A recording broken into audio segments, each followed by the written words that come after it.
ஹாய்ங்க, வணக்கம். இன்றைக்கி ஒரு ஆரி ப்ளவுஸ் ஸ்டிச் பண்ணலாம். எப்படி பண்ணுறதுன்னு பார்க்கலாம். நான் ஏற்கனவே கட் பண்ணி வச்சுருக்கேன். இது அப்படியே ரஃப்பாக இருக்கிற அளவுக்கு தகுந்த மாதிரி நம்ம கட் பண்ணிக்க வேண்டியது தான்.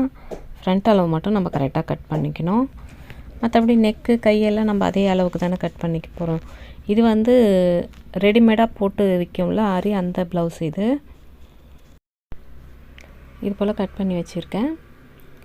இப்போ இது தைக்கிறதுக்கு நமக்கு சிங்கிள் ஃபுட் வேணும். அந்த கைடு சிங்கிள் கைடாக இருக்கும். இது போல் இந்த கைடு மாற்றிக்கலாம்.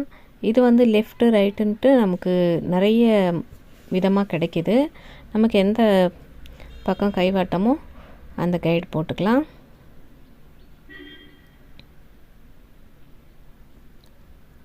இப்போது இந்த துணி மேலே நல்ல பக்கம் மேலே லைனிங்கை வச்சு ஒரு பின் போட்டுட்டு சுற்றி தையல் போட்டுக்கலாம். நீங்கள் சுற்றி வேணாலும் பின் போட்டுக்கோங்க, இல்லை நடுவில் ஒரு தையல் போட்டுட்டு கூட சுற்றி தையல் போட்டுக்கலாம். நடுவில் ஒரு தையல் போட்டுட்டு போடும்போது உங்களுக்கு அளவு மாறாமல் இருக்கும். புதுசாக தைக்கிறீங்கன்னா அது போல் ட்ரை பண்ணுங்கள். இது போல் சுற்றி தைச்சிச்சு. இப்போ 1/4 இன்ச்சு விட்டுட்டு சுற்றி கட் பண்ணிக்கிறேன் நெக்கு.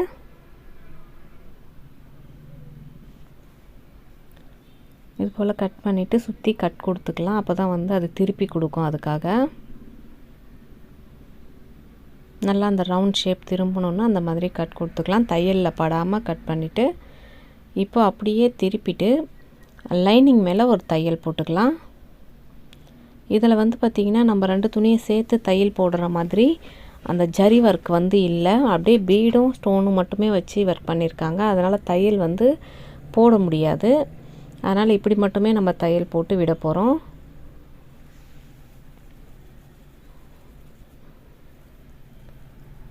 இதை மடித்து அந்த ஓரத்தில் ஒரு தையல் போடுவோம். அந்த ஜரி ஒர்க் இருக்கும்.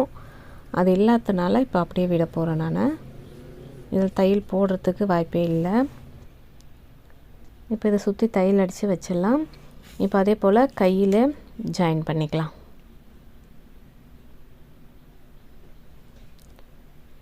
அந்த பீட் ஒர்க்கை ஒட்டி தையல் போட்டுக்கலாம். இது போல் போட்டுட்டு சுற்றி தையல் அடிச்சுக்கலாம்.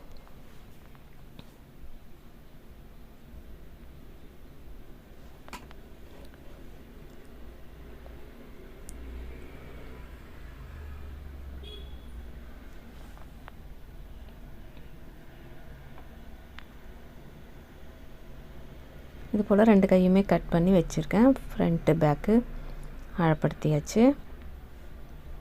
இப்போ இதையும் வச்சுட்டு ஃப்ரண்ட்டு தைச்சிக்கலாம். இதில் ஒன்று ஒன்றா நம்ம முடித்து வச்சிட்டோம்னா ஈஸியாக அட்டாச் பண்ணிடலாம்.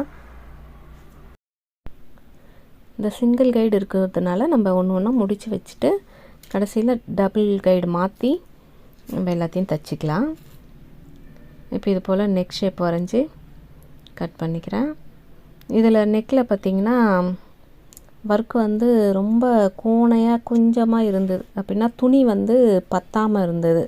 ஃப்ரண்ட்டு ஒரு பக்கம் வெட்டுறதுக்கான துணி இல்லை அவங்க போட்டிருக்கிற டிசைனை வச்சு. அதனால் நான் என்ன பண்ணிட்டேன்னா அந்த டிசைனை தனியாக கட் பண்ணி எடுத்துட்டேன். நம்ம லேஸ் மாதிரி மேலே வச்சு தைச்சிக்கலாம் அந்த ஒர்க்குன்னு சொல்லிவிட்டு தனியாக கட் பண்ணி எடுத்துகிட்டு நம்ம கட் பண்ணும்போது கரெக்டாக வந்தது. அந்த டிசைன்லேயே கட் பண்ணுறதுக்கு ஃப்ரண்ட் வரல. ஒரு 2-3 இடத்துல ஜாயிண்ட் ஒட்டெல்லாம் கொடுக்குற மாதிரி இருந்தது. அதனால் நான் அந்த மாதிரி கட் பண்ணிட்டேன். துணி ஒட்டு போட்டு ஃப்ரண்ட்டு தைச்சா நல்லா இருக்காது அவ்வளோவா.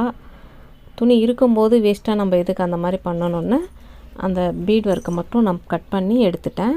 தனியாக நெக்கில் அட்டாச் பண்ண போகிறேன். பெரும்பாலும் ஆரி ஒர்க்கில் அந்த மாதிரி பண்ண மாட்டாங்க. ஏன்னா கரெக்டாக வச்சு தைப்பாங்க. இது அளவில்லாமல் தைச்சதுனால அந்த மாதிரி இருக்குது. அதனால் நான் கட் பண்ணிட்டேன். இப்போது டாட்லாம் பிடிச்சிக்கலாம். 4 டாட் ப்ளவுஸ் இது.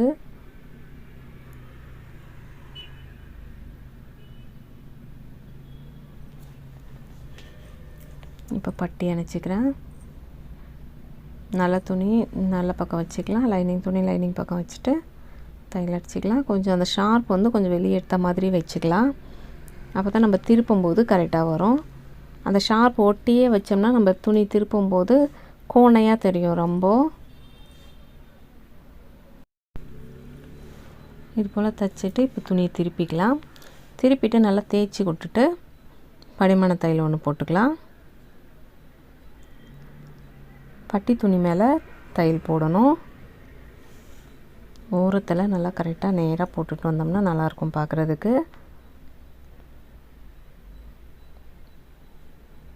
இப்போ கீழே அப்படியே மடித்து தைச்சிக்கலாம். கீழே எவ்வளோ மடிக்கணும்னு பார்த்தீங்கன்னா அந்த இடுப்பு அளவு வச்சு கரெக்டாக மடிச்சுக்கோங்க.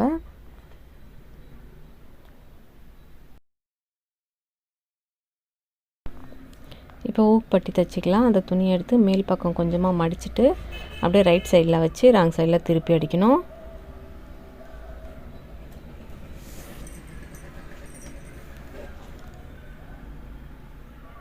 இது போல் தைச்சிட்டு அப்படியே திருப்பி உள்ளுக்குள்ளே வர மாதிரி மடித்து தைச்சிடணும். அந்த துணி பூரா உள்ளே போயிடணும் அந்த மாதிரி.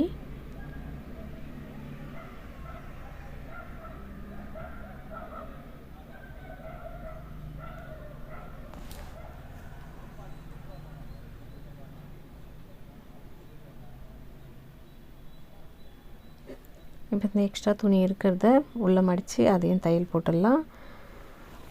அதே போல் ஐப்பட்டியும் தைச்சிடலாம். இப்போ அந்த துணியை சொன்னோம் இல்லையா, அதை கட் பண்ணி வச்சுருக்கேன்னு. இப்போ அதை கட் பண்ணி வச்சதை லேசாக உள்பக்கம் மடிச்சுட்டு அந்த பிசுரை அப்படியே வச்சு தையல் போட்டுக்கலாம்.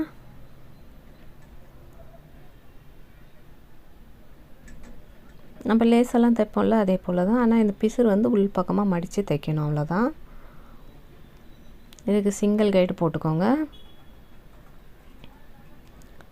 இது போல் தைச்சாச்சு.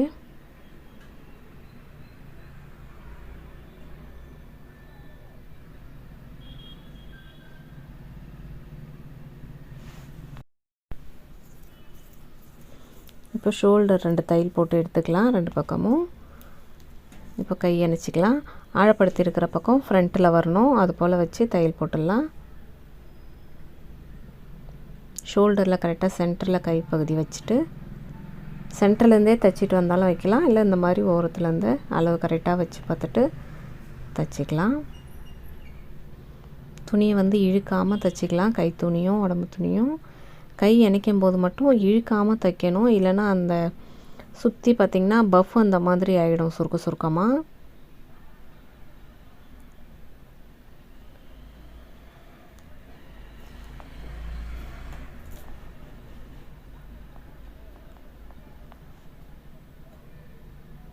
கையில் வந்து நிறைய புட்டாஸ் இருக்கிறதுனால அந்த ஊசியில் அடிப்படுது. அது மாதிரி அடிப்படாமல் தைச்சிக்கலாம்.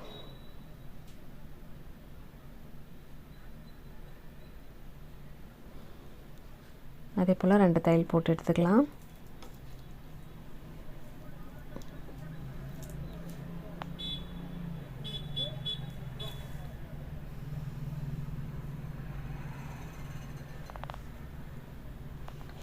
இப்போது சுற்று அளவு போட்டுக்கலாம். அளவு ப்ளவுஸை வச்சு அளவு போட்டுக்கலாம். ஃபஸ்ட்டு தையல் இருக்கும்ல, அந்த தையலை ஒட்டி மார்க் பண்ணிக்கோங்க.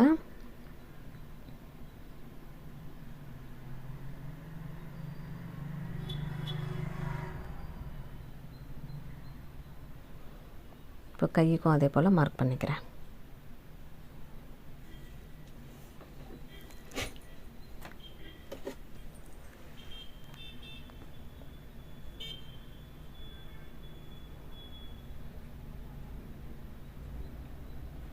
இப்போ ஸ்ட்ரெயிட்டாக அந்த லைன் மேலே தையல் போட்டுட்டு வந்துடலாம்.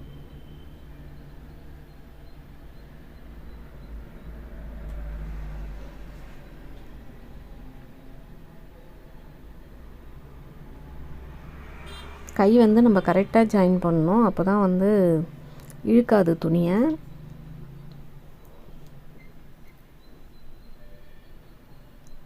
அதே போல் இன்னொரு பக்கமும் ஜாயின் பண்ணிக்கிறேன்.